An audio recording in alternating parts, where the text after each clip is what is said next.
Hi guys! Welcome back to my channel. It's your girl, Meki.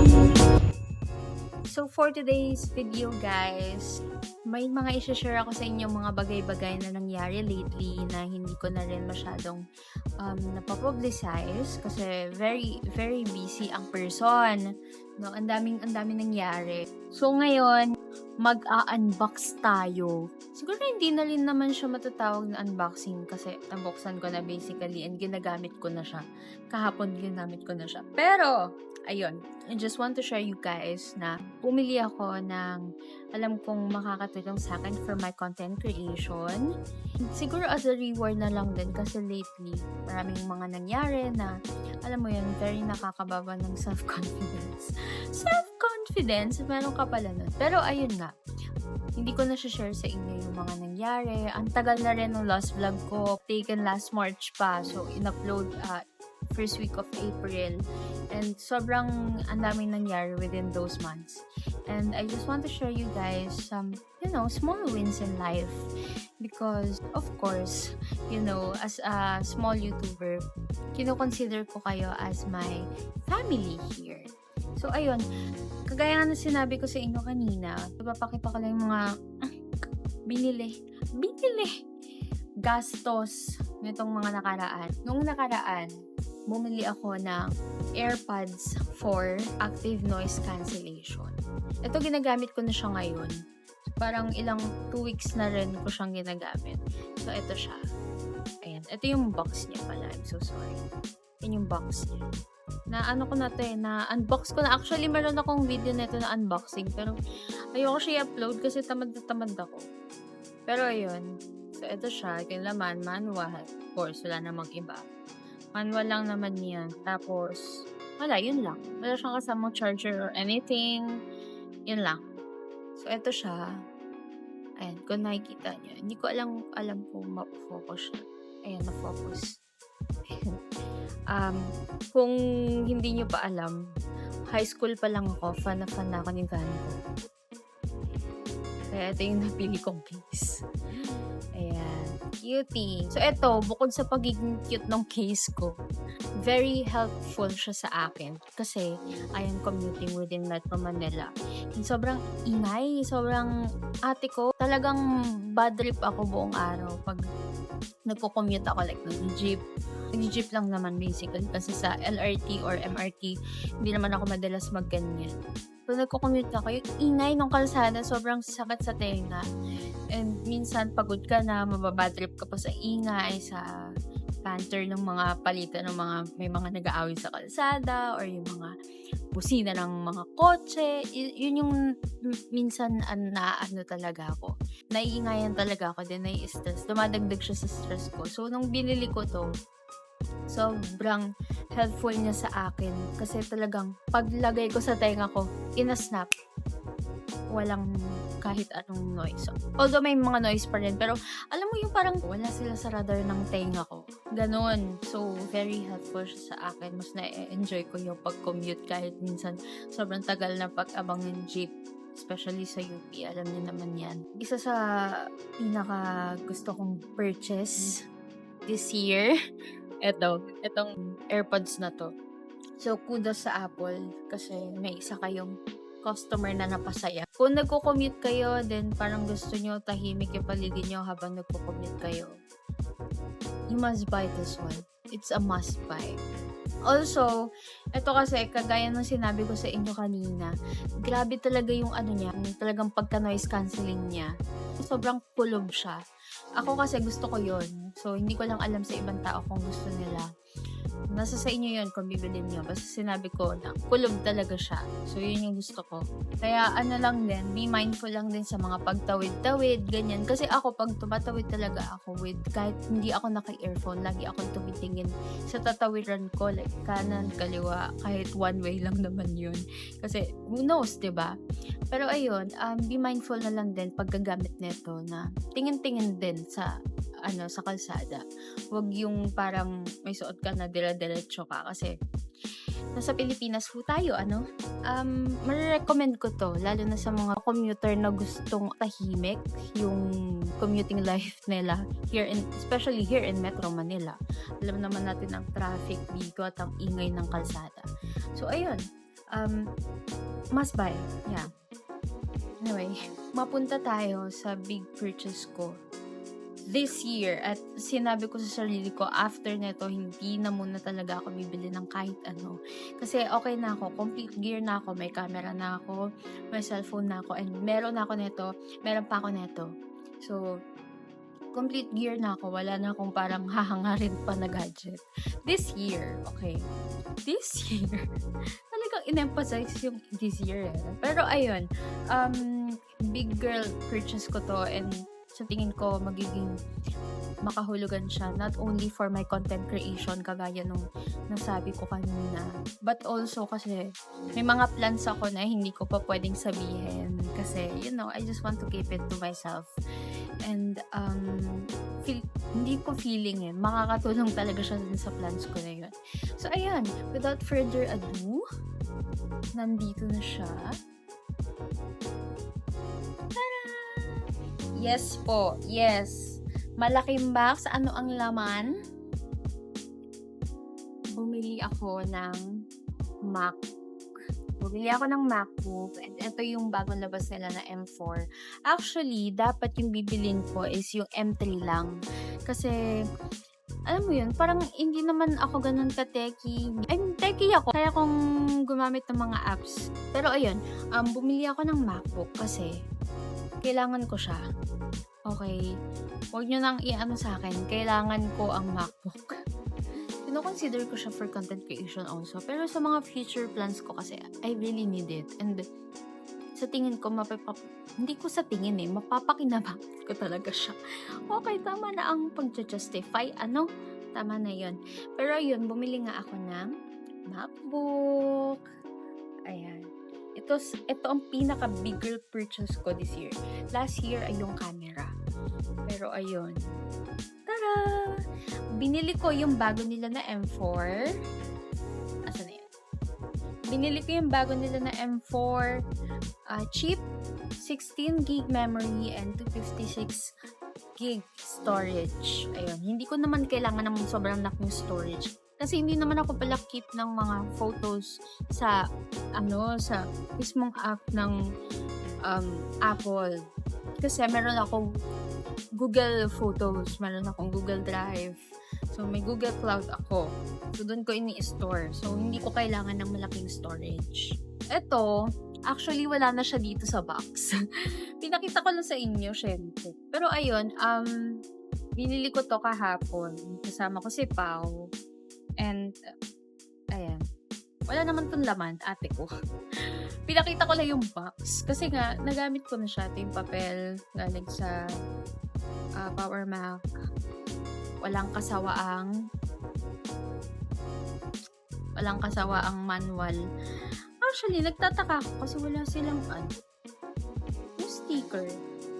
Kala ko may sticker ba ako o yung iPhone ko may sticker. Ewan ko ba't itong laptop wala. And wala na. Yung charger, ginamit ko na rin kanina kasi nag-charge ako. And then, basically yun lang. Wala namang masyadong important sa box na to kasi nga, naano ko na siya, na-unbox ko na kahapon. Doon pa lang sa Power Mac kasi chinek. Ayan.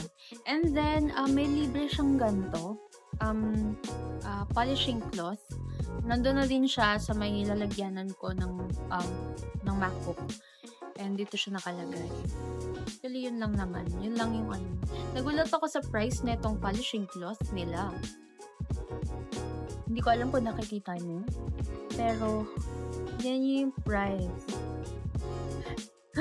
Polishing cloth. Ano lang yun? Cloth.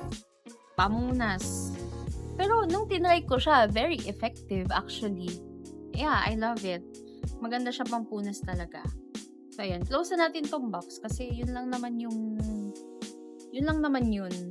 Siyempre, ang mga box ikatabi yan. Kahapon din before kami umuwi, after namin sa Power Mac, bumili din kami ng lalagyanan nung laptop ko. So, dito kami bumili sa Artwork. Again, wala na rin dito kasi ginamit ko na. Itong Artwork, familiar ba kayo? Kasi ako, very familiar ako sa Artwork kasi yung mga pinsan ko sa father side, ganyan yung mga damit nung high school. So, parang ako, naiinggit ako kasi ang gaganda talaga ng damit ng Artwork. Ngayon medyo hindi siya matunog sa mga kabataan, pero kami noon, grabe ako magkandara pa sa Artwork shirt. Kaya nung may mga sale sila na buy one get one, talagang bumibili ako. Nung high school may binili akong isa. Bali, wala akong masyadong pera nun eh. So, yung napamaskuhan ko, bumili ako ng isang shirt nila for 100 pesos. Actually, hindi nga 100 eh. Parang 99 pesos lang siya. So, bumili ako. And then, ang nakalagay equals bagong vapor. So, yung bagong vapor, meron siyang kasama, parang couple shirt na 4+4. So, hindi ko yun nabili kasi nga, wala nga akong pera, diba? So, high school, diba? Umaasa sa pamasko, sa baon, ganun lang naman. So, ayun, kung ngayon, kung marirecommend ko pa rin bumili ko yung damit, yes, kasi nung nag-check kami, magaganda pa rin yung mga damit ng Artwork. And sana wag silang mag-stop na mag-produce ng ganung damit. Ayun, mapunta na tayo dun sa MacBook. Hintay natin. Pero bago yon, eto papakita ko sa inyo na bili kong laptop bag from Artwork. Actually, yung matcha dapat yung bibilin ko or yung pink na may yellow. Kaya lang parang na-realize ko. Ang ganda nung nakuha ko na MacBook. Yun talaga yung gusto kong kulay, yung target kong kulay. Medyo kakulay niya, kaya lang ito medyo hindi. Yung top na part kasi orange. Pero yung kinuha ko kasi is sky blue na MacBook Air. So, ayun. Ito yung sinasabi kong cloth sa inyo. Ayun, may Apple logo pa. Ayan. Ganyan lang siya. 1-1. Pero grabe naman to magtanggal ng fingerprints. Effective siya actually. So, ito, the charger. Ayan. Tapos, ito yung cord. Yung charger. Ayan, gulo-gulo na siya ate. Bibilan ko din ng bag yun. Siguro sa Artwork na lang din pag nakadaan sa SM North. And then, pupunta na tayo sa main event. Main event, ate. Yan, kasal. So, eto na siya. Tada! So, this is MacBook Air in sky blue. Buksan natin.